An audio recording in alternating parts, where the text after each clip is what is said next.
Hello students, कैसे हो तुम सब। उम्मीद है तुम सब अच्छे होंगे और आपकी पढ़ाई भी अच्छी चल रही होगी।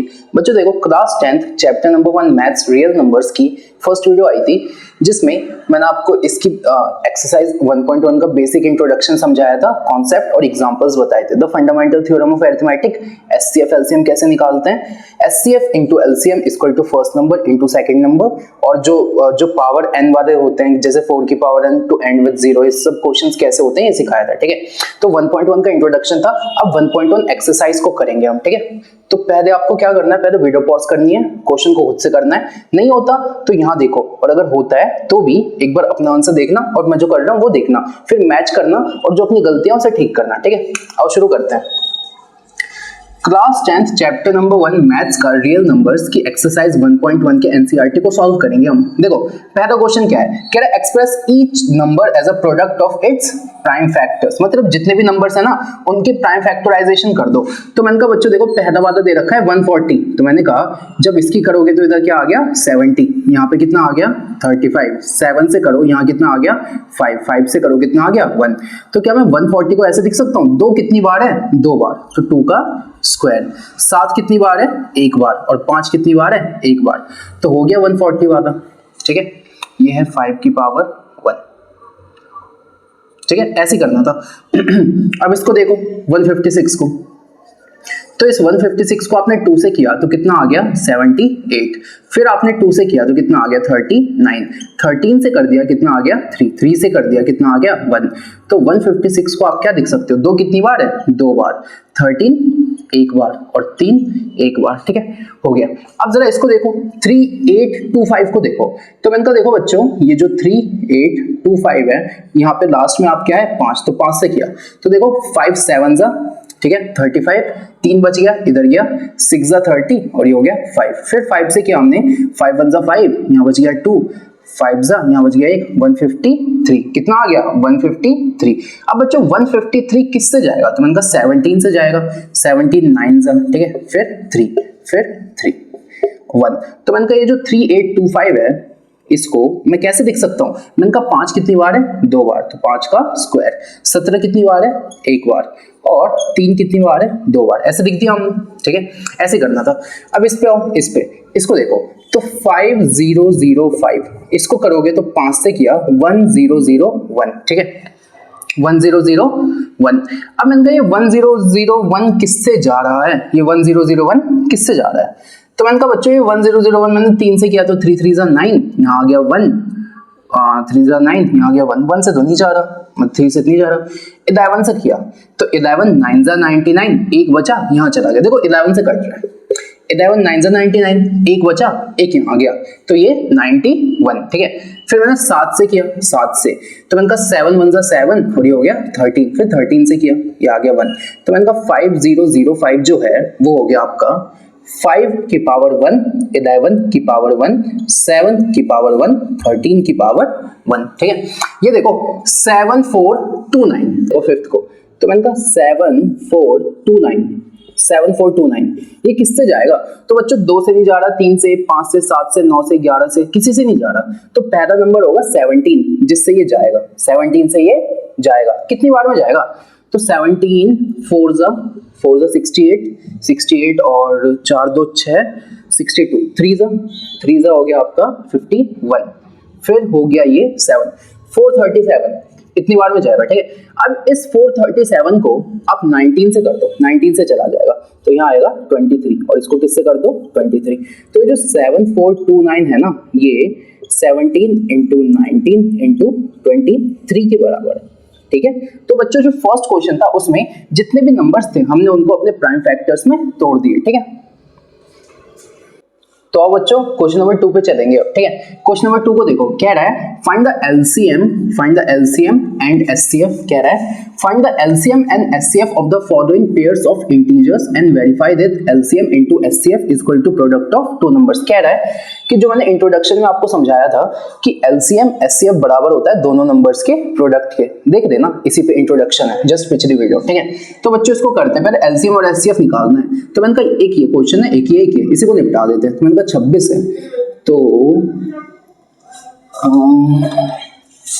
जो ये आपका 26 है, जरा इसके फैक्टर्स करो। तो मैंने कहा 2 से किया 13, 13 से किया 1। इस 91 के फैक्टर्स करो, 7 से किया 13, 13 से किया 1। तो मैंने कहा 26 को मैंने लिखा 2 इंटू 13 और इस 91 को मैंने लिखा 7 इंटू 13। अब मैंने कहा इनका SCF निकालना है, तो SCF निकालना है 26 और 91। तो मैंने कहा SCF होता है जो कॉमन पावर है ना, जो मतलब SCF होता है दोनों में क्या कॉमन है, तो 13 कॉमन है, 13 और इन पे पावर क्या है 1, तो SCF हो गया 13। जो LCM होगा 26 और 91 का, वो होगा जो कॉमन पावर जो कॉमन है उसको तो एक बार लिख दो और उसको छोड़ के क्या बचा 2 और 7, तो ये हो गया 13 इंटू 7 2 14। 13 इंटू 14 कितना होगा भाई, कर लो ना। तो मैंने कहा 4 4 दिया 12, 1 3 एकम 3 1 4, ये हो गया 14 2, ये हो गया 182। ठीक है, तो LCM आ गया, SCF आ गया। अब बच्चों ये दोनों आ गया ना, तो अब हमें वेरीफाई करना है। अब हमें क्या करना है, वेरीफाई कि दोनों का LCM दोनों के SCF और इनके बराबर होगा।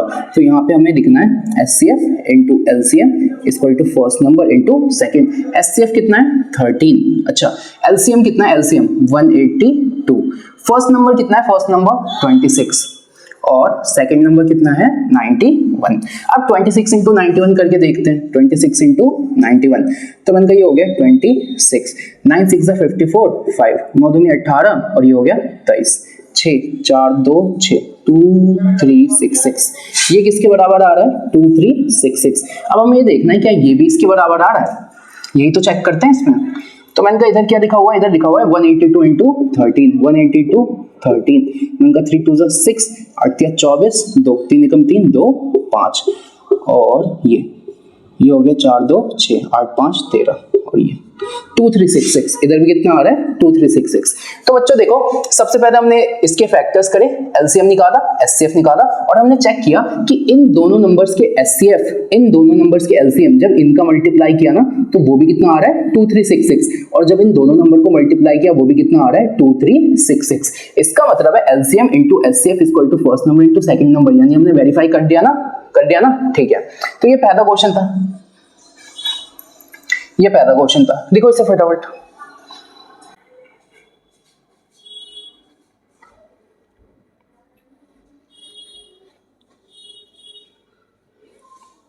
ठीक है, अब इस पे आ जाओ, इस पे अब इसको भी करते हैं। तो मैंने कहा 510 है, 510 है, तो मैंने कहा 2 से किया तो 2 2 जा, फिर ये हो गया इधर 5 और ये इधर चला गया तो 255, इतना बच गया। ठीक है, फिर मैंने 5 से किया, 5 से तो 51 51 51 51। अब 51 किससे जाएगा, तो 17 से, देखो 17 से 3 बार में जा रहा है और 3 से 1 बार में।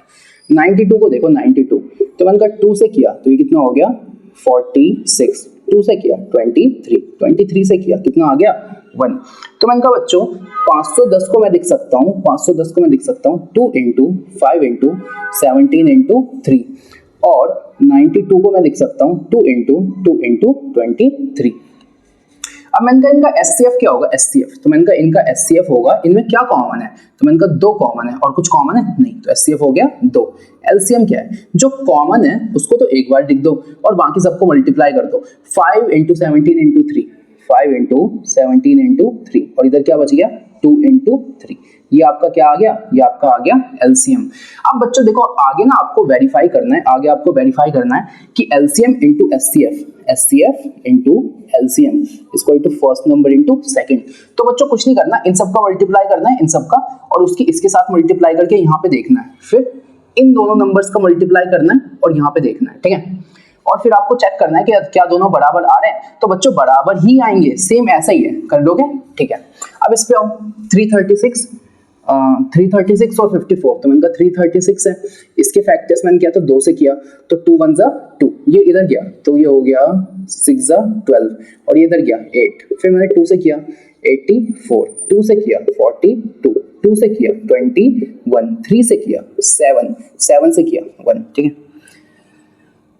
अब इसको देखो 54 को तो इनका 2 से किया 27, 3 से किया 9, 3 से किया 3, 3 से किया 1। अब मैंने कहा देखो इनका SCF और LCM निकालोगे तो ठीक है, ये हो गया आपका, ये हो गया। इसे लिखो जरा पहले, इसे लिखो, ये मिटा दो, ठीक है।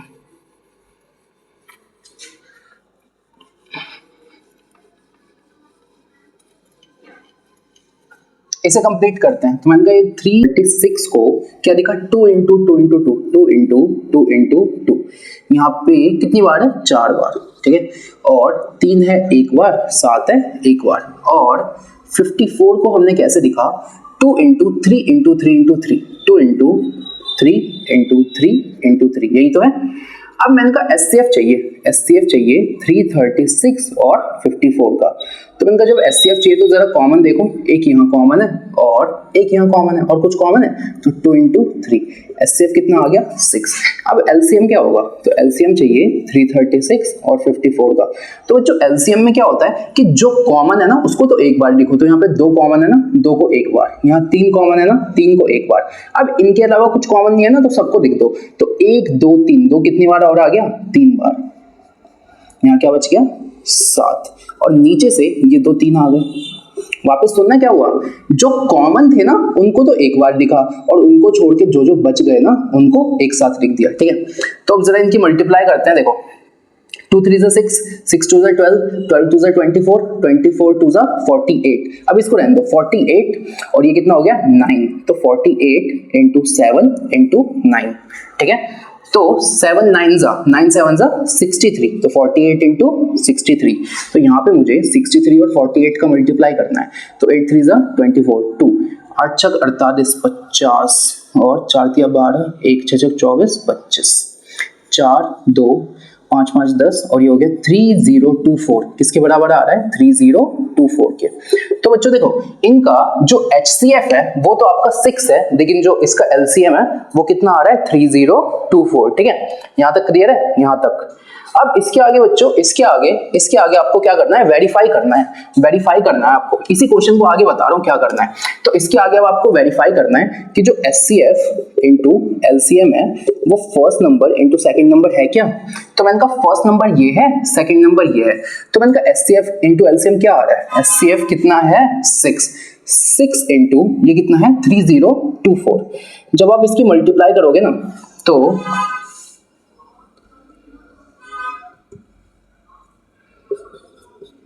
ये आएगा 18144, ठीक है। तो ये तो SCF इंटू LCM है। अब देख लेते हैं first number into second number, यानी 336 इंटू 54, इसकी मल्टीप्लाई करोगे तब भी इतना ही आएगा। तो बच्चों मैंने क्या बोला, SCF इंटू LCM भी वही आ रहा है, first number into second number भी वही आ रहा है, तो मैं ये नहीं बोल सकता SCF of 336 54 into LCM of 336 54 is equal to 336 into 54, और यही तो हमें वेरीफाई करना था, तो ये अपना हो गया वेरीफाइड। समझ गए, ठीक है। तीसरा क्वेश्चन देखेंगे अब। आओ तीसरा क्वेश्चन पे कह रहा है SCF और LCM बताओ प्राइम फैक्टराइजेशन का यूज करके। SCF और LCM बताओ प्राइम फैक्टराइजेशन का यूज करके। तो 12 15 21, 12 करते हैं। तो देखो मैंने कहा 12 का करोगे तो 2 से करोगे 6, 2 से 3, और 3 से कितना 1, 15 का करोगे 15 का 3 से 5, 5 से 1, 21 का करोगे 21 का 3 से 7, 7 से 1। तो मैंने कहा 12 को क्या लिख सकता हूँ, 2 इंटू 3, अच्छा, और 15 को 3 इंटू 5, और ये कितना है 21, x को 3 इंटू 7। मैंने कहा SCF बताओ, SCF तो SCF किसका, 12 15 और 21 का। मैंने कहा तीनों में क्या कॉमन है, तो मैंने कहा यहाँ पे भी 3 है, यहाँ पे भी 3 है, यहाँ कुछ और कॉमन है नहीं, तो ये हो गया SCF। अब LCM बताओ, तो LCM किसका, 12 का 15 का और 21 का। तो जो आपका देखो, जो आपका SCF है ना उसको तो एक बार लिख दो, लिख दिया, और जो बच गया ना SCF को छोड़ के जो बच गया, तो यहाँ पे ये 2 बच गए, तो यहाँ पे बच गया 2 इंटू 2, यहाँ पे बच गया 5, तो यहाँ पे बच गया 5, और यहाँ क्या बच गया 7। इसकी कर लो मल्टीप्लाई, तो देखो 3 2 जा 6, 6 2 जा 12, 6 5 जा 30, और 37 जा 210। तो जो आपका LCM आ गया वो कितना आ गया, 210। क्लियर है क्या, क्लियर है, ठीक है। इस पे आओ, तो मैंने कहा देखो 17 23 और 29 इनका तो कोई फैक्टर ही नहीं है, तो मैं 17 को लिख सकता हूँ 17 इंटू 1, इसको 23 इंटू 1, इसको 29 इंटू 1। मैंने कहा मेरे को SCF चाहिए किसका, 17 23 और 29। मैंने कहा क्या कॉमन है, तो कुछ भी कॉमन नहीं है, तो 1 कॉमन है, तो SCF कितना आ गया 1। अब मेरे को LCM चाहिए किसका, 17 23 और 29। तो मैंने कहा जो HCF है उसको तो एक बार लिख दो और बाकी क्या बच गया, बाकी यही तीन चीजें बच रही, 17 इंटू 23 इंटू 29। इसकी मल्टीप्लाई कर लेना, ये जो भी आंसर होगा आपका क्या है, LCM। ठीक है, अब थर्ड पे आओ। थर्ड पे तो बच्चों 8 है, तो मैंने 2 से किया 4, 2 से किया 2, 2 से किया 1, 9 है, 3 से किया 3, 3 से किया 1, 25 है 25, 5 से किया 5, 5 से किया 1। तो मैंने कहा देखो यार यहाँ पे साफ दिख रहा है कुछ भी कॉमन नहीं है, लेकिन लिखोगे कैसे, तो ऐसे 2 इंटू 2 इंटू 2। ठीक है, इसको 3 इंटू 3 और इसको 5 इंटू 5। कुछ कॉमन है नहीं, तो इंटू 1 इंटू 1 इंटू 1। कुछ भी कॉमन नहीं है तो 1 तो कॉमन है, तो HCF मिल गया किसका, 8, 9 और 25 का, कितना है 1। LCM चाहिए किसका, 8, 9 और 25 का। तो जो HCF है उसको तो एक बार लिख दो, बाकी क्या बच गया, तो बाकी कुछ नहीं बचा बच्चों। देखो इन तीनों का मल्टीप्लाई 8, इनका 9, इनका 25, तो 1 इंटू 8 इंटू 9 इंटू 25। ये जो भी आंसर आएगा ये आपका क्या है, ये आपका क्या है, ये आपका LCM है। ठीक है, ऐसे होगा क्वेश्चन नंबर 3, देख लो अच्छे से।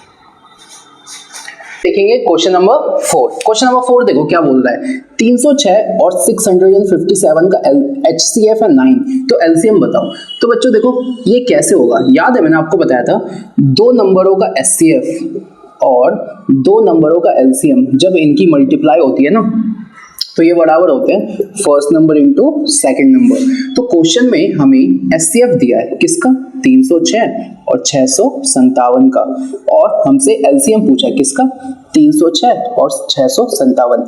तो ये किसके बराबर होगा, first number into second number, तो ये बराबर होगा 306 इंटू 657 के। सही है, अब आपसे पूछा LCM, तो बच्चों देखो LCM को इधर लेने दो, इसको इधर भेजो।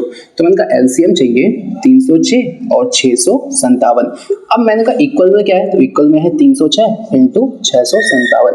अब मुझे बताओ ये जो चीज है, ये जो चीज है इसके साथ मल्टीप्लाई में, तो यहाँ पे आके कैसे हो जाएगी, डिवाइड। तो ये हो गया HCF ऑफ 306 इंटू 657। ठीक है, अब मैंने कहा आपको ये चाहिए, आपको चाहिए LCM 306 और 657 का, तो ये हो गया 306 657 अपॉन अपॉन HCF की वैल्यू कितनी है, HCF की वैल्यू कितनी है 9, तो यहाँ पे क्या आ गया 9। अच्छा अब मैंने कहा 3 3 जा 9, ये हो गया 102। ठीक है, अच्छा और काटता हूँ, 3 1 जा 3, तो 3 2 जा 3 1 जा 3 9 जा, तो ये हो गया 102 इंटू 219। 102 इंटू 219, 219 102, 9 2 जा 18, 1 2 1 जा 2 3, ये हो गया 4 0 0 0 और ये हो गया 9 1 2, ये हो गया 8 3 9 4 13, इधर 2, ये हो गया 2 2 3 3 8। तो इसकी वैल्यू कितनी आ गई, 2 2 3 3 8। ये क्या है आपका, ये आपका LCM है, यही आपसे पूछा था क्वेश्चन में। ठीक है, इसे नोट करो। अब बच्चों क्वेश्चन नंबर 5 देखेंगे। क्वेश्चन नंबर 5 को देखो, क्वेश्चन नंबर 5 में आपसे बोल रहा है, क्वेश्चन नंबर 5 में आपसे बोल रहा है कि एक नंबर है 6 की पावर n, तो यहाँ देखो 6 की पावर n। अब कह रहा है क्या 6 की पावर n के लास्ट में कभी 0 आ सकता है, जब n नेचुरल नंबर है। तो नेचुरल नंबर वो होते हैं जो 1 से स्टार्ट होते हैं, तो मैंने कहा n 1 हो सकता है, n 2 हो सकता है, n 3 हो सकता है, और ऐसे जाएगा। तो मैंने कहा जब n 1 है तो ये हो गया 6 की पावर 1, क्या आ रहा है 6, 2 है तो 6 की पावर 2 कितना 36, 3 है तो 6 की पावर 3 कितना 216।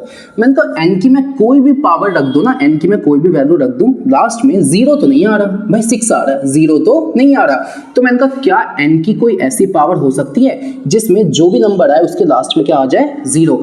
तो ये जो नंबर है ना, क्या n की कोई ऐसी पावर हो सकती है कि इस नंबर के एंड में, इस नंबर के एंड में क्या आ जाए 0, ये पूछा है क्वेश्चन। तो बच्चों देखो इसका ना मैंने इंट्रोडक्शन में बेसिक कॉन्सेप्ट सिखाया था, वापस बता देता हूँ सुनना। मैंने कहा जैसे 10 है तो 10 के फैक्टर क्या होते हैं 2 इंटू 5, जैसे 100 है तो इसके फैक्टर होते हैं 2 की पावर 2 इंटू 5 की पावर 2, जैसे 1000 है इसके फैक्टर होते हैं 2 की पावर 3 इंटू 5 की पावर 3। इंट्रोडक्शन में मैंने आपको सिखाया था कि अगर 1 के आगे 1 0 है तो 2 और 5 एक एक पावर के साथ आएंगे, 2 0 हैं तो 2 और 5 2 2 पावर के साथ आएंगे, 3 0 हैं तो 2 और 5 3 3 पावर के साथ आएंगे। मैंने कहा 1 2 3 4 5 5 है, तो मैंने कहा इसकी फैक्टर्स क्या होंगे, तो सीधा देखो 2 इंटू 5 और कितनी पावर्स है 5। ऐसे करते हैं, ठीक है। तो मैंने कहा किसी भी नंबर के लास्ट में अगर 0 चाहिए ना तो उसके फैक्टर्स में 2 भी होना चाहिए और 5 भी होना चाहिए। दोनों में से अगर दोनों होंगे ना तभी होगा, अगर कोई एक नहीं है, मैंने कहा 2 तो है 5 नहीं है तो भी बात नहीं बनेगी, 5 तो है 2 नहीं है तो भी बात नहीं बनेगी, दोनों चाहिए। तो मैंने कहा जैसे अगर मैं इसके फैक्टर्स करूं तो क्या मैं ऐसे ही लिख सकता, 6 की पावर n को मैं ऐसे लिख सकता हूँ 3 × 2 की पावर n, ऐसे लिख सकता हूँ। अब मैंने कहा अगर 6 की पावर n को 0 के साथ एंड होना है तो उसमें 2 और 5 दोनों होने चाहिए। तो मैं ऐसे लिखूंगा फॉर 6 की power n to end with digit 0 it must contain 2 and 5 as factors।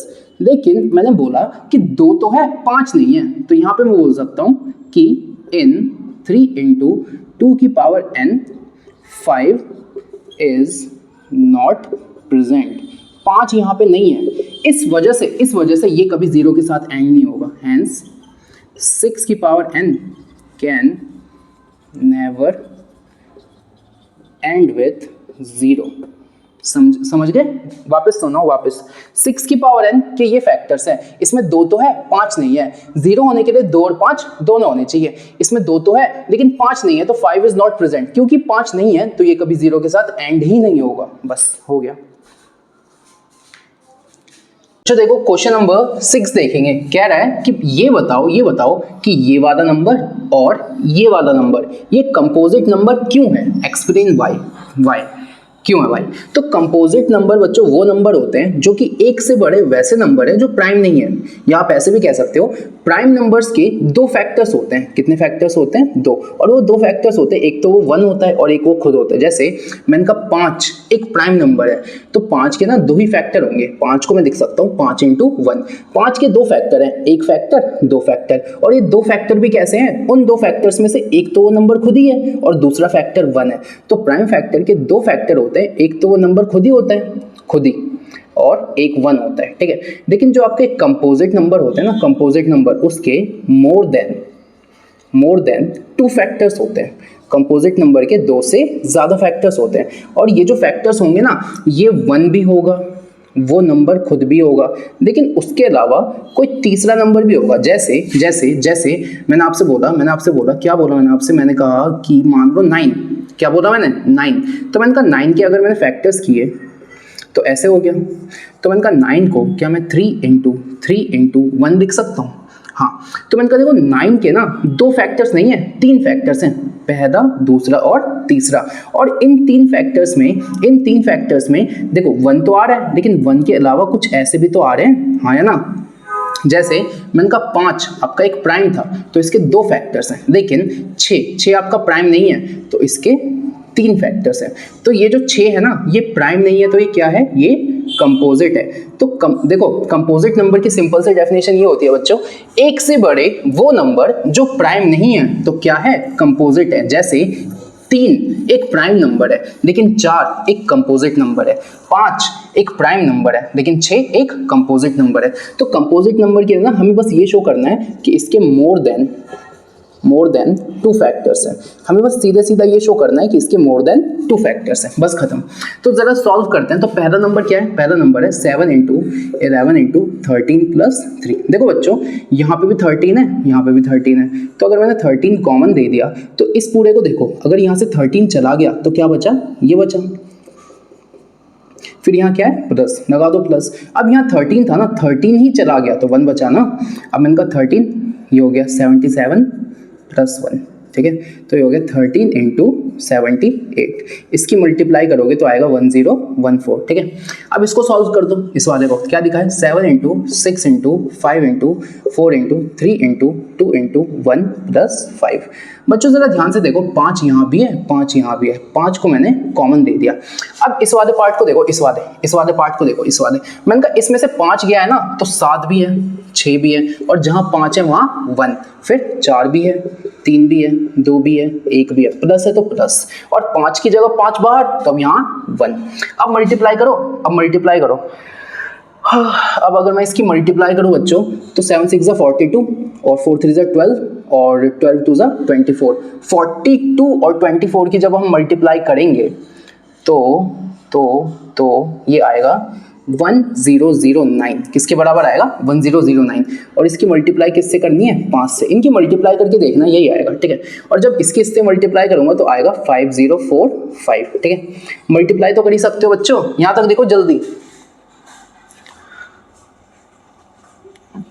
ठीक है। अच्छा, अब ना मुझे इस नंबर का काम था, बस इस नंबर का। तो मैंने कहा जो ये फर्स्ट वाला है इसकी जगह इसको सॉल्व किया तो कितना आया? 1014। और जो ये दूसरा वाला इसको सॉल्व किया तो कितना आया? 5045।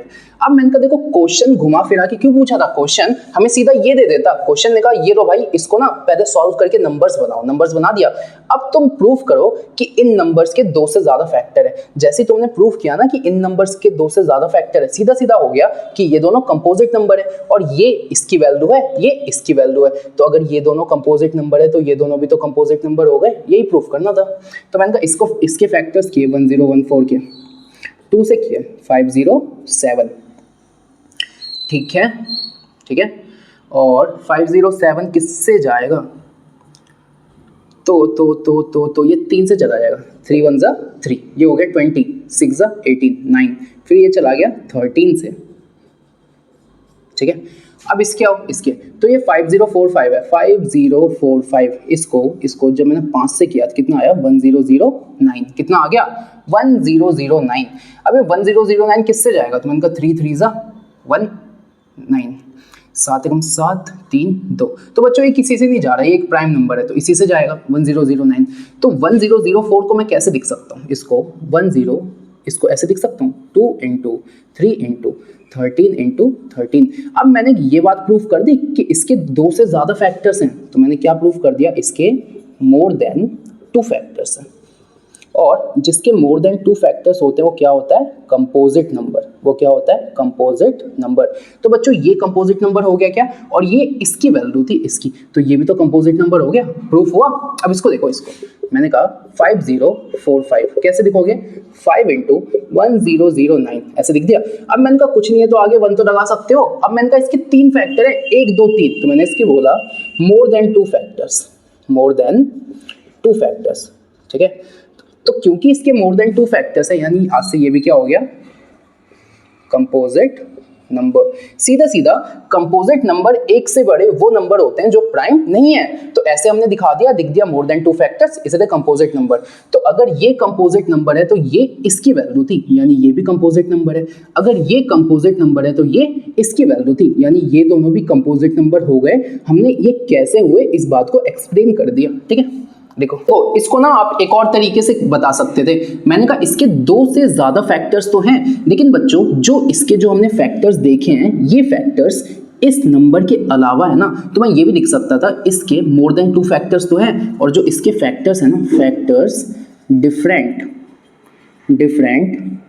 Then 1 and itself, factors different than 1 and itself। इसका पता है क्या मतलब है? इसका ये मतलब है, मैंने कहा जैसे 3 एक प्राइम नंबर है तो इसके 2 ही फैक्टर है, एक तो 3 खुद है, एक 1 है। तो मैंने कहा प्राइम नंबर वो नंबर होता है बच्चों जिसके 2 फैक्टर्स होते हैं। कंपोजिट नंबर वो नंबर होता है जिसके 2 से ज्यादा फैक्टर होते हैं, पैरा डिफरेंस। दूसरा प्राइम नंबर वो नंबर होता है जिसके 2 फैक्टर्स होते हैं, सही है। अब मैं ये बताऊंगा वो 2 फैक्टर्स कौन से होते हैं। तो उन 2 में से एक फैक्टर तो पक्की बात है 1 होगा, और दूसरा फैक्टर वही नंबर खुद होगा, इसे कहते हैं प्राइम नंबर। मैंने कहा कंपोजिट नंबर में 2 से ज्यादा फैक्टर होते हैं, और वो जो फैक्टर्स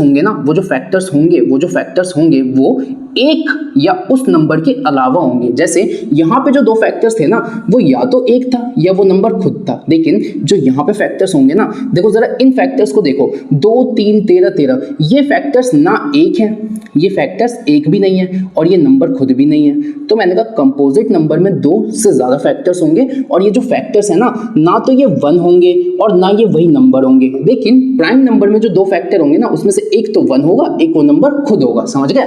तो इसको ऐसे भी लिख सकते हो और इसको ऐसे भी लिख सकते हो कि ये कंपोजिट नंबर इसलिए है क्योंकि इसके 2 से ज्यादा फैक्टर्स तो हैं, और ये जो फैक्टर्स हैं ये फैक्टर्स डिफरेंट है किससे? एक तो 1 से डिफरेंट है और इस नंबर से खुद से डिफरेंट है। लेकिन प्राइम नंबर में जो दो फैक्टर्स होते हैं ना, वो एक और वो नंबर खुद ही होता है। लेकिन कंपोजिट नंबर में जो फैक्टर्स होते हैं वो ना तो एक होता है ना वो नंबर होता है। समझ गए? तो ऐसे दिखा कि इसके जो फैक्टर्स है ना वो डिफरेंट है किससे, या तो एक से डिफरेंट है या इस नंबर खुद से डिफरेंट है। तो मैं यहां पे भी लिख सकता था कि जो इसके फैक्टर्स है ना, जो इसके फैक्टर्स हैं वो डिफरेंट है, डिफरेंट फ्रॉम एक से एंड इटसेल्फ। फैक्टर्स डिफरेंट है एक से और इटसेल्फ। देख सकते हो बच्चों, देख सकते हो, मैंने कहा 5 है 1009 है, 5 है और 1009 है। ये जो 5 और 1009 है बच्चों जरा ध्यान से देखो, वो इस नंबर के बराबर थोड़ी है। तो मैंने कहा ये जो फैक्टर्स है ना ये डिफरेंट है, एक से भी अलग है और इस नंबर से भी अलग है। समझ गए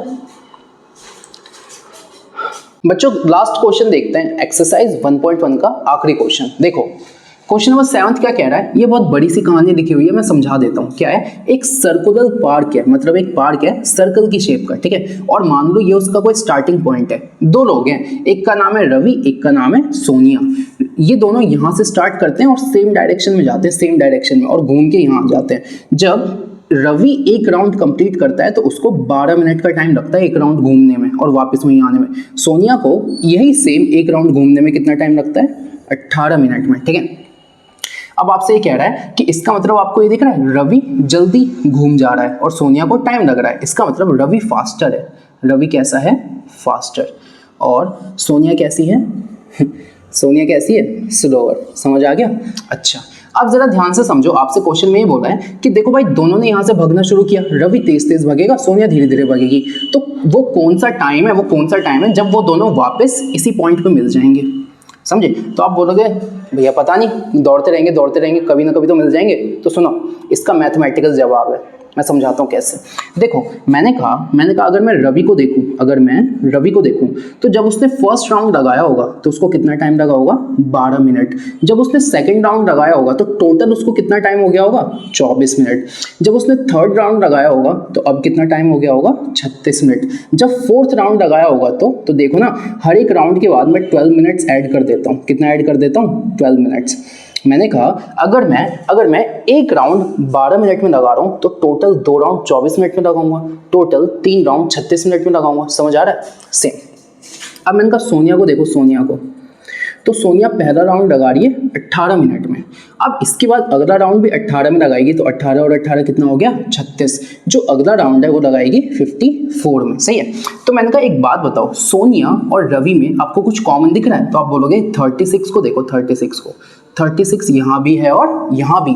अब मैंने कहा 36 क्या है, तो मैंने कहा रवि को जो टाइम लग रहा है और सोनिया को जो टाइम लग रहा है ना, इसका कॉमन फैक्टर है। तो मैंने कहा देखो रवि में ये सारे फैक्टर्स हैं, सोनिया में ये सारे फैक्टर्स हैं, लेकिन इतने सारे फैक्टर्स में से इनका एक कॉमन फैक्टर है 36। आगे भी कॉमन होंगे लेकिन सबसे छोटा कॉमन फैक्टर तो यही है। तो मैंने कहा रवि और सोनिया के टाइम का ये लोएस्ट कॉमन फैक्टर है। ये क्या है, लोएस्ट कॉमन फैक्टर। और बच्चों लोएस्ट कॉमन फैक्टर को क्या मैं LCM बोलता हूं। तो सीधा सीधा इस क्वेश्चन में कुछ नहीं करना था, जो इनका टाइम था ना उस टाइम का LCM निकाल देना था और वो कितना आएगा, 36। वो कितना आएगा, 36। तो आपको सीधा सीधा लिखना था कि 36 मिनट के बाद रवि और सोनिया वापस मिल जाएंगे। समझ आया? तो ये तो था मेथड 1। इसमें आपको मैंने लॉजिक समझा दिया हुआ कैसे। आगे से जब ये क्वेश्चन करोगे तो सीधा सीधा ये लिखना है कि जो आंसर होगा वो क्या होगा, LCM ऑफ रवि का टाइम और सोनिया का टाइम।